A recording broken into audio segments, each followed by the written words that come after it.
అత్యాధునిక టెక్నాలజీ సాయంతోనే సత్వర ప్రజాసేవలు సాధ్యమని ఏలూరు ఎమ్మెల్యే బడేటి చంటి అభిప్రాయపడ్డారు. ఇదే క్రమంలో విప్లవాత్మక ఆలోచనతో కూటమి ప్రభుత్వం రాష్ట్రంలో వాట్సాప్ గవర్నెన్స్ కు శ్రీకారం చుట్టిందని ఆయన స్పష్టం చేశారు. స్వీకరించిన ప్రతి సమస్యకు సత్వర పరిష్కారం చూపడమే లక్ష్యంగా ఏలూరు ఎమ్మెల్యే బడేటి చంటి ప్రత్యేక దృష్టి సారిస్తున్నారు.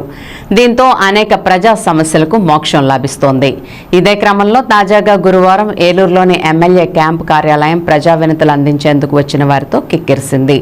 తనను కలిసి తమ సమస్యలు తెలిపేందుకు వచ్చిన వారిని ఆప్యాయంగా పలకరించిన ఎమ్మెల్యే బడేటి చంటి వారి సమస్యలను క్షుణ్ణంగా అడిగి తెలుసుకున్నారు. తానున్నానంటూ వారికి భరోసా కల్పించి అండగా ఉంటానని ధైర్యం చెప్పారు. ఆయా సమస్యల పరిష్కారానికి సత్వర చర్యలు చేపట్టాలని సంబంధిత అధికారులను ఆయన ఆదేశించారు. ఈ సందర్భంగా ఎమ్మెల్యే బడేటి చంటి మాట్లాడుతూ కూటమి ప్రభుత్వం రాష్ట్రంలో కొలువుదీరిన నాటి నుంచి అనేక విప్లవాత్మక నిర్ణయాలతో ముందుకెళ్తుందని చెప్పారు.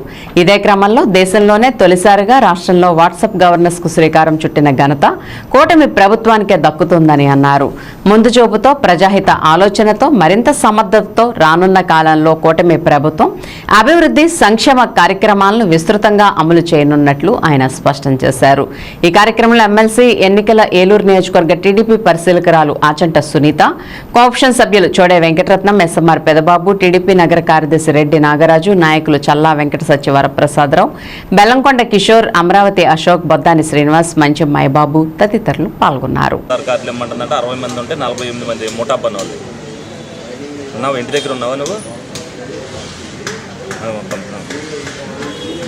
నలుగురు వెళ్ళండి, మీరు వెళ్ళి ఇంకో ముగ్గురు వెళ్ళండి, నాయుడు ఇంటి దగ్గర ఉన్నాడు మాట్లాడతాడు. అవ్వకపోతే నేను చెప్తా. ఇప్పుడు మా కన్సెంట్ చూస్తున్నారు కదా, మళ్ళీ ఇప్పుడు ఆయన మాట్లాడతాడు. అవ్వకపోతే నాతో చెప్పి మీరు ఎవరికి కడుతున్నారండి?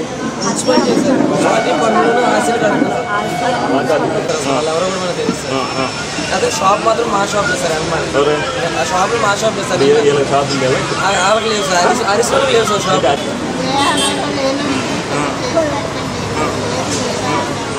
అందరూ లేని వాళ్ళు వచ్చేది ఇక్కడికి. ఉన్నవాడు ఎవరు రాణించారు వస్తారు.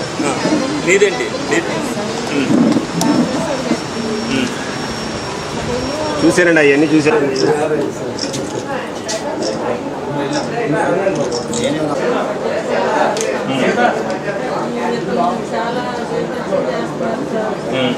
అప్పుడు మాకైతే కంటికి కనపడలేదు సార్. 4-5 సంవత్సరాలు చేసుకునేవాడు సార్. అబ్బాయి ఫోన్ నుంచి చేసేవాడు సార్. కలెక్టర్ గారి దగ్గర కూడా రాలేదు సార్. రమ్మన్నా సరే ఎంఆర్ఓ గారి పోస్టుకి రమ్మన్నా ఇంటి పక్క వాటరంగా టాకీస్ ఇవ్వ. అవును, ఇప్పుడు దానికి ఏమి ఇబ్బంది లేదు కదా. ఏముందా ఫోటోలు అసలు నాకు తెచ్చుకోండి. అది తెచ్చాడు కదా. నేను డాక్టర్ని కాదు కదా చూడటానికి.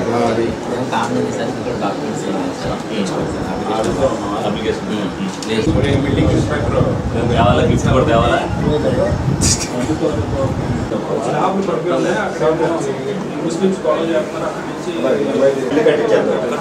డబ్బులు వస్తున్నాయి కదా.